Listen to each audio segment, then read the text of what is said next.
inherited the largest municipal debt in the history of Massachusetts, we've made and implemented plans, great and small, to give us the greatest chance to succeed. We planned for a restaurant zone downtown, and today, in the height of the recession, we have the best restaurant zone north of the North End, and new restaurants are opening downtown in this recession. We plan to convert old factory buildings to housing, and today we have $100 million of new investment in our downtown. And old factory buildings that once looked like this, now look like this. They bring in $210,000 a year in additional revenue. We plan for retail in our industrial parks, and last year we brought in BJ's, Target, and Lowe's with 300 new jobs and new places to shop. We plan to expedite permitting, and today we have 400 new manufacturing jobs in our city, and every Brooks Brothers suit made in America will be made here in Haverhill. Today we received notice that Lightspeed Manufacturing with 15 new employees will be coming to Haverhill. But for all our success, we know we have problems today. The worst recession in 70 years. We'll face those problems head on, and I have 6 years of experience in managing budgets. I'm the only candidate who's ever negotiated a union contract. We've cut government. We've made things work when no one thought it was possible. When Wall Street firms looked at our bond rating and our management, they gave us the highest management rating any city in the country can receive.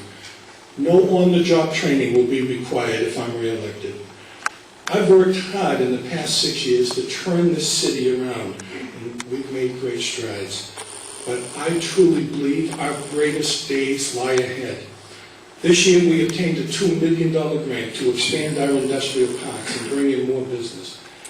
Earlier this year, the Mass Biotech Council gave Haverhill its very top rating, the Platinum Award, for being bio-ready. We're ready for the future, and we'll go after them, just as we went after Southwick Clothing. Looking ahead, I see a city that's green and clean. I see a city that's affordable with good jobs and great schools. Our expanded recycling program is working, and next month we'll expand it. I see a city that faces and embraces the waterfront. Our new boardwalk opens in September, and in October we break ground on a rail trail. I see a city with clean streets and safe streets. I'm proud of our efforts to clean up the highway department, and I'm proud of their efforts to clean up the most important part of our city, your neighborhoods. I see a city with good parks and good playgrounds, and I'm proud of the swing sets we were able to put into our playgrounds last year. I see a city with parks, playgrounds, and neighborhoods that are safe, that you'll be proud to take your children to. And most of all, I see a city you'll be proud to call home. If you see what I see, a great city with a great future, I humbly and sincerely ask for your vote on November 3rd. Thank you.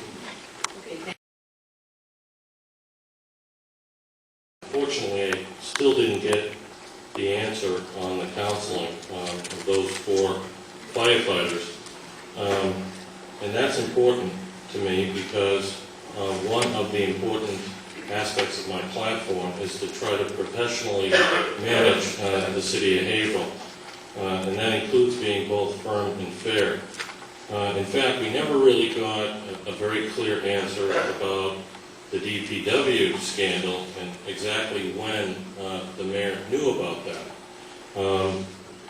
And unfortunately, these are the kinds of things that we can't afford to take 4 or 5 or 6 years to address. What I plan to do is have 3 main thrusts. Again, city management, economic development, and education. The taxpayers do deserve accountability, and they deserve a real capital improvements and maintenance plan and program to save money so that we don't have to renovate all of these buildings for millions and millions of dollars. As far as economic development goes, I have been trying to develop relationships across the Merrimack Valley with industry, with government, with education, and I feel that I'm plugged in. I'm ready to take office and start marketing Haverhill to all of those emerging industries. And finally, as far as education goes, I will continue to try to make it a community goal with innovative approaches.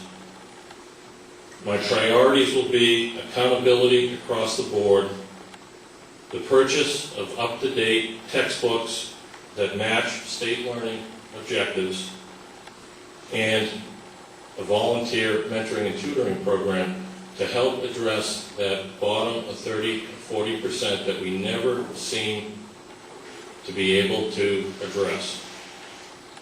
And in the end, you know, I believe we can and we will raise the level of performance. My last message is, let us not forget that we are all in this together. Thank you very much.